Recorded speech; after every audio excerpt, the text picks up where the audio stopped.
So we're just a couple weeks away from Easter. Next Sunday, Palm Sunday, and then Easter in a month. Very exciting time of the year. This is one of those impossible texts because it talks about so many different things, and I have no idea how it would be even conceivable to try and talk about everything John has put in this passage. But I do want to look at a part of it. And I want to follow those kind of parts of how the text is laid out. We won't look at every part. But it's interesting that as it begins, you have this statement about these Greeks coming to the festival. They're coming to Passover and they're coming to see Jesus. Now, whether they were converts to Judaism or whether they were just kind of like Cornelius, still not converts, but very, very interested in the faith of Israel, we're not sure. But John says these Greeks come and they talk to Philip and they say, we want to see Jesus. Philip talks to Andrew and they go together and they tell Jesus. And did you notice Jesus's statement? And it seems to be prompted by the fact that these Greeks have come to see him, that they're interested in seeing him. In verse 23, it says, and Jesus answered them. He's talking to his disciples who've just come and said, these Greek fellows have shown up and they want to see you. They want to talk to you. He said, Jesus answered them saying, the hour has come for the Son of Man to be glorified. It seems like what John wants us to see is that Jesus is prompted by these individuals coming and to say, this is it. This is the hour I've been waiting for. And I know it's the hour because these Greeks have come to talk to me, to see me.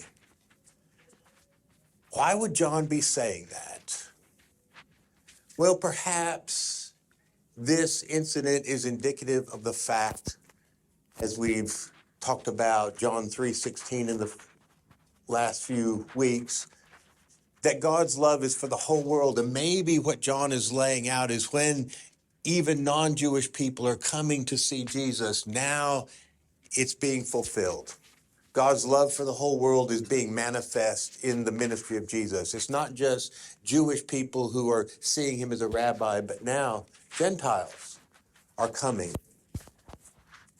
But for whatever reason of Jesus himself, he says, now is the hour. And what's he talking about?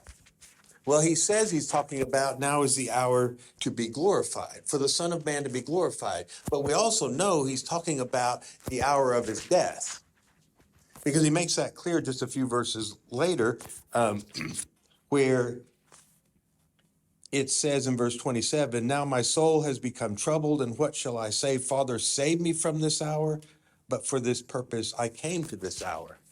It's almost like John wants to set the whole kind of agony of Jesus in the Garden of Gethsemane in proper perspective. He's saying whatever was going on there, it wasn't really Jesus wanting to pull back from the cross. Sometimes we interpret it that way. Like Jesus is saying, I don't think I want to do this. John is very deliberate. And you got to remember, John is writing his gospel as the last of the gospels. The other three have been in existence for decades. And John is now writing, and perhaps he's wanting to make sure that everyone knows Jesus really didn't want to turn back. And so Jesus is troubled, John says, but would he say, save me from this hour? He said, no, this is the reason I have come. And that maybe, therefore, he's casting us in a way that we think about what is happening in Gethsemane a little bit different. Maybe it's Jesus certainly troubled about what he must face, but not really wanting to choose some other path. So we know his hour is his hour of his death. And yet, John wants us to see it's also the hour of his glorification. Now is the hour for the Son of Man to be glorified. And so for John, he's starting to match up this idea of the cross is the glorification of Christ. We may not think of it that way. Probably most of the time in the past when I thought about the glorification of Christ, I thought Here's how the events go. Jesus goes to the cross. He dies. He's buried. He's resurrected. That's still not the glorification. He spends 40 days with his disciples. Then he ascends into heaven to be seated at the right hand of the Father. This is his glorification, his ascension into heaven. Not that I was totally wrong to think that, but maybe John is saying something a little bit different. Because John seems to be saying the glorification is the hour of his death, which then makes me start to wonder, how is John looking at it that's different than the way I looked at it? Something else we might need to ask is, well, what does glory and glorification mean anyway, right? It's not exactly a word we go around using all the time. We hear it religiously, but maybe sometimes we're not sure what it means. And certainly the idea of glory or glorification has to do with praise and honor. That we think about giving glory is giving honor, is lifting someone up and saying that's a wonderful person, and we start to glorify them. We wouldn't say that today as much in the way we speak, but we honor them. We speak well of them. We say good things. And so this term is about honoring, lifting up, exalting. And it is because the one being exalted is worthy of it. It's where the significance and the importance of this person has become known to such a degree that then we give them honor. And so in that sense, I think that is what John is talking about, what Jesus is talking about. Now is the time for the Son of Man to be glorified, for his significance and his true importance and truly who he is and the meaning of his life to become apparent. And so what Jesus is saying is, when I go to the cross, my true significance will become apparent to all. As he says in this passage, when I am lifted up, I will draw all people to myself. So this is his glorification, the way John wants us to think about it. Going to the cross is not some sort of humiliation preceding his glorification. It is his glorification. And so when we're thinking about Christ being glorified, it's not just later when he gets to, quote unquote, sit on a throne that we perceive is going to be later. But John is saying this is when it's happening, when he's lifted up on the cross. So the hour that he had told his mother back at the wedding in Cana of Galilee, when she's saying, do something, they've run out of wine, he says, my hour has not yet come. Now the hour has arrived. This is the time for him to make known his significance, the significance of who he is as the Son of God, as the one who has come into the world because of the love of the Father. And so what we have to do, if we want to follow John's way of thinking, is we have to see that the glorification of Christ is somehow dressed in suffering. And that may be very difficult to see that his glorification at first appears to us to be absolute humiliation. And yet John insists, but this is the glory. This is him being lifted up. This is him ascending to the cross. Now, to really bring this into focus for us in the thinking of John, we need to look at his other major work, which is the book of Revelation. He actually, there's a lot of debate about this, but I'm more inclined to the idea these days that he writes Revelation first and his gospel much later. And so really Revelation is his first major work. We've got the letters that are attributed to John as well, but they're very short in comparison. Revelation is his first major work. And then tradition says that those who were his disciples when he was an old man were urging him, you've got to write your gospel that you preach. We need this written down. And so by their urging, he writes the gospel. So you really have kind of volume 1 and volume 2, and they mirror each other. And yet the one we think of as, the the last book of our New Testament is really the one that is written first. But there's something going on, and I want us to look at Revelation, if you would. If you were to look in chapter 4, there's this kind of lengthy description of the throne room of God, this picture of the heavenly throne room. But when we get to chapter 5, after having given this scene of numerous, innumerable people, they cannot be counted, gathered before this throne of God. And there's the 24 elders, and there's angels surrounding, and there's all this praise being lifted up. And significantly and metaphorically, the sea there is as smooth as glass. Because if you know the imagery he's going to invoke, trouble comes out of the water. The beast comes out of the water. But before the throne of God, not even a ripple. I mean, all things are at peace. And so there's this grand picture of God, the throne room of God, God there, surrounded by the angels, surrounded by the elders, the praise that's going on.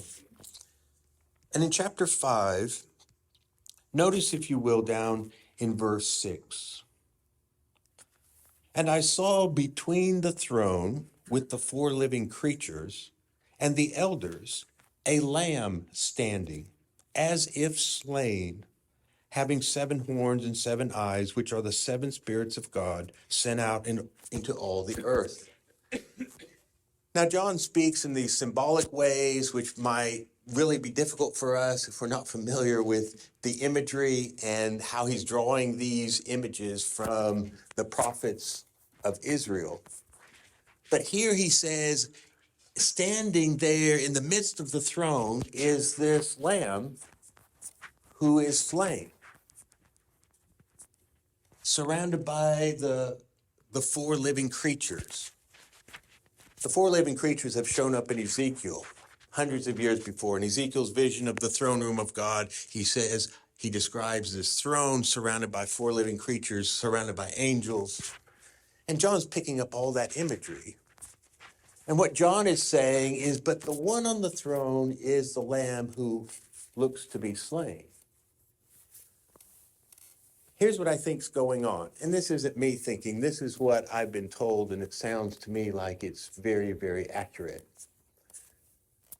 Just like we named the book Revelation, it is a revealing. I don't think it's a revealing of historical events yet to play out, and we're just still waiting for when they'll get started, like some people read it. I think it was a revelation, a revealing, an unveiling of how things truly are despite how they look. And so what John is saying to Christians in the midst of persecution under the boot of Rome, where all these horrible things are being said about them and happening to them, what John wants to do is pull back the veil and say, I know how it looks here on earth, but let me show you what's really happening if viewed from the heavenly perspective. Like if you viewed it in truly spiritual terms, in heavenly terms, and not in earthly terms, it would look very, very different. And I think what John is saying, he's saying that from earth, Jesus is seen as on a cross, but from heaven, he is on his throne. That's what he's saying. That is one and the same event. Jesus on his throne is not some later event. It is the event of the cross. When viewed from a heavenly spiritual perspective, you don't see the humiliation of a man rejected by religious authorities and political authorities and vilified and falsely accused. What you see is the king having sat on his throne. And there he sits, glorified. But you have to see him with the eyes of faith. You have to see him from a heavenly perspective. So the reason I chose the illustration I did, I mean, that's an odd picture of Jesus on the cross, right? I mean, he's got a crown on. He's got royal robes on. Certainly doesn't look like a man dying, does he? And if you'll notice, on the 4 edges, of the cross piece, its two ends, and the vertical beam, its two ends. You probably can't see it, but in the email, you can blow it up big and look. The artist has pictured the four living creatures. Those are the four living creatures as described in Revelation. So what is the artist presenting? That the cross is the throne, that Jesus is the king on the cross.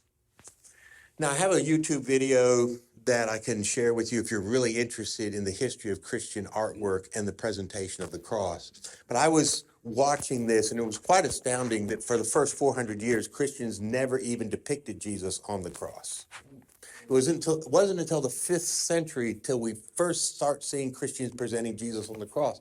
And when they start doing that, he's never looking dead. It's like this. He's standing upright. His eyes are wide open. He's the living Christ on the cross. It's not until the 13th century that Jesus starts to be presented as sagging on the cross, eyes closed.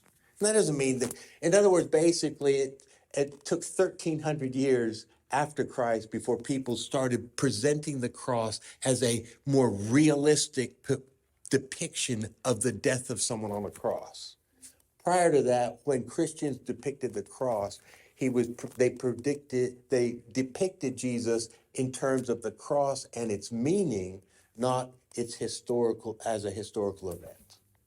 So they showed Christ always dressed in purple robes with gold braid and eyes open and standing erect, embracing with his arms outstretched, embracing the world. Because they were presenting the truth of the cross and not like the historical event of it. Now, this is not an ancient image. I thought about using those, but they're not quite as clear. Right? The pictures that are just, the artwork is harder to make out. But this is the same depiction, and I truly believe this is what John is telling us, that when Jesus is on the cross, he is in fact reigning from his throne. For example, here are the words of the current Pope of the Catholic Church, Pope Francis, from 2018. Here's his statement. The throne of Jesus Christ is the cross upon which he gave his life for the world, and those who wish to follow him must be prepared to sacrifice everything. The teacher's message is clear. While the great of the earth build themselves thrones for their own power, God chooses an uncomfortable throne, the cross, from which he reigns, giving his life. If we were to follow this through more and more in the Gospel of John, some really interesting things happen in his depiction of the cross, of the crucifixion. The other gospel writers say that at the end, Jesus gives up his spirit. When he says, Father, into your hands I commit my spirit, he gives up the spirit.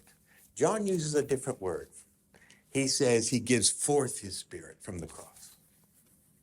It's like John wants us to think about that event, not kind of as it transpired historically, and had you been there, what you would observe. John is trying to present it as if we look at it for its meaning.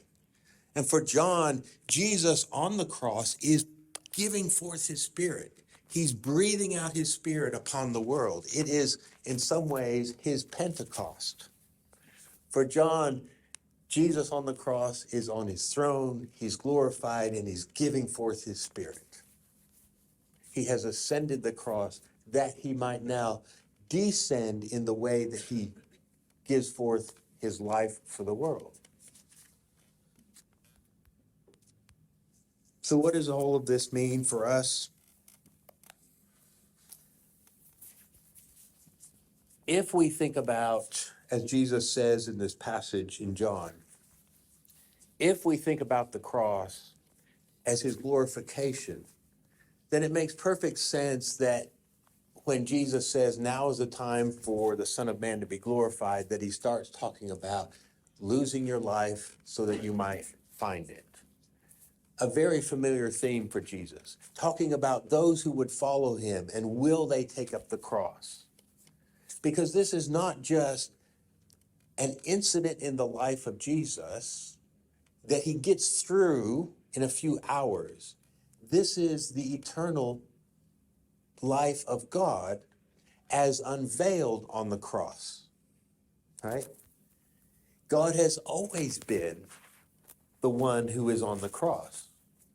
That's why Jesus is described in Scripture as the Lamb slain from the very foundations of the earth.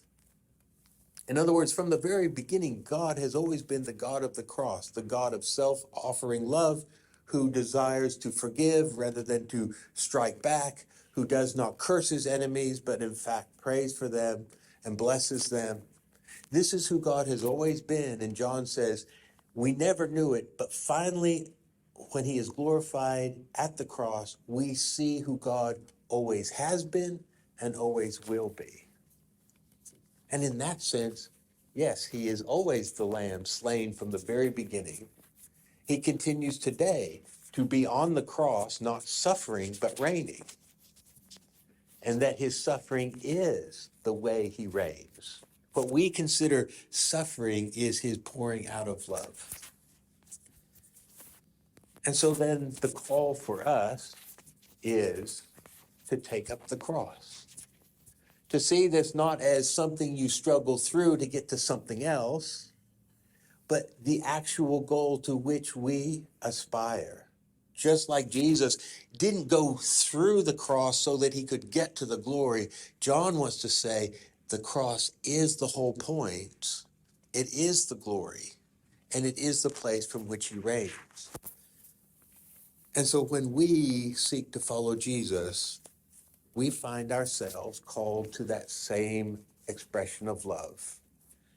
May we love as he loved, not as a means to something else, but as a permanent place to be, knowing that is exactly where God continues and has always been. And now, thanks be to God, has been fully revealed to us in his passion.